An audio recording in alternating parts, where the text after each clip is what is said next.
সোহাগের মার রান্নাঘরে সকলকেই স্বাগত। আমার আজকের রেসিপি লাবড়া। এটি একটি নিরামিষ রেসিপি। আপনারা উপোসের দিনে বা নিরামিষ যে কোনো দিনে এই রেসিপিটি খুব সহজভাবেই তৈরি করে নিতে পারবেন। তাহলে চলুন দেখে নেওয়া যাক আমার আজকের রেসিপি। আমি এখানে নিয়ে নিয়েছিলাম পটল, আলু, কুমড়ো, গাজর আর লাল ডাঁটা শাক, নিয়ে নিয়েছিলাম বেগুন। আমি এখানে খোসা সমেত সব সবজিগুলোকে ভালো করে কেটে নিয়েছি। আর এখানে মশলা হিসেবে ব্যবহার করেছি জিরে, আদা, লঙ্কা আর পাঁচফোড়ন, আর নিয়েছি চপ করে কেটে নেওয়া টমেটো। আমি এখানে সবজিগুলোকে ঠিক লম্বা লম্বা করেই কেটেছি। আপনারা চাইলে আপনাদের ইচ্ছে মতো শেপ দিতে পারেন। আর আমার এই রেসিপিটি ভোগের খিচুড়ির সঙ্গে বা রাতে লুচি পরোটার সঙ্গেও যায়। আমি এখানে একটি কড়াইয়ে তেল গরম করে নিয়েছিলাম, আর তাতে দিয়ে দিয়েছিলাম 2টি তেজপাতা, 1টি শুকনো লঙ্কা আর 1 চা চামচ পাঁচফোড়ন। পাঁচফোড়নের থেকে সুন্দর গন্ধ ছাড়তে শুরু করলে আমি দিয়ে দেব মিহি করা মশলাটিকে ভালো করে কষিয়ে নেওয়ার পর আমি দিয়ে দেব চপ করে কেটে নেওয়া টমেটো কুচি দিলে স্বাদটি একটু অন্যরকমই হবে। এরপর মশলাটিকে আমি ভালো করে কষিয়ে নেব, একটু নাড়াচাড়া করে নেব।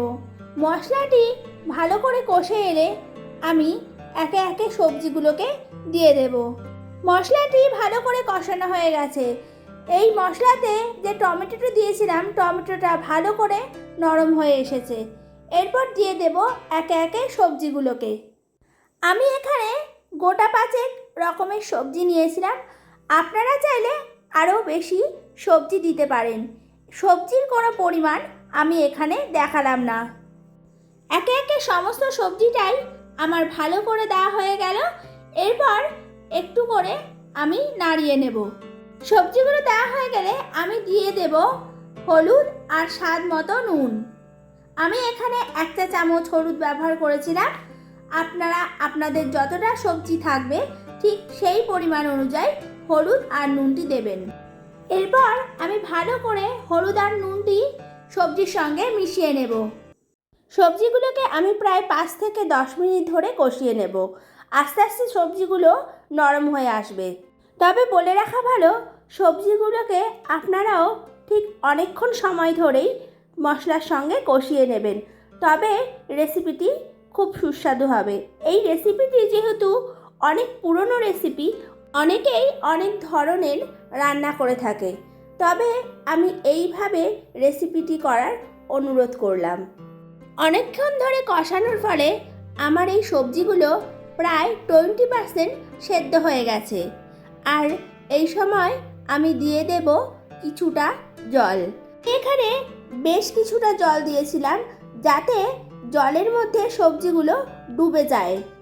এরপর আরও একবার আমি ভালো করে নাড়াচাড়া করে নেব।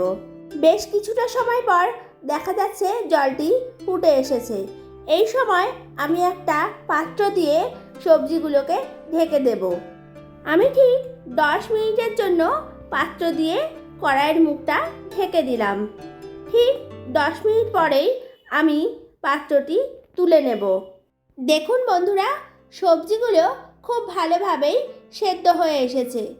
এরপর আমি আরেকবারও পাত্র দিয়ে কড়াইয়ের মুখটা ঢেকে দিয়েছিলাম।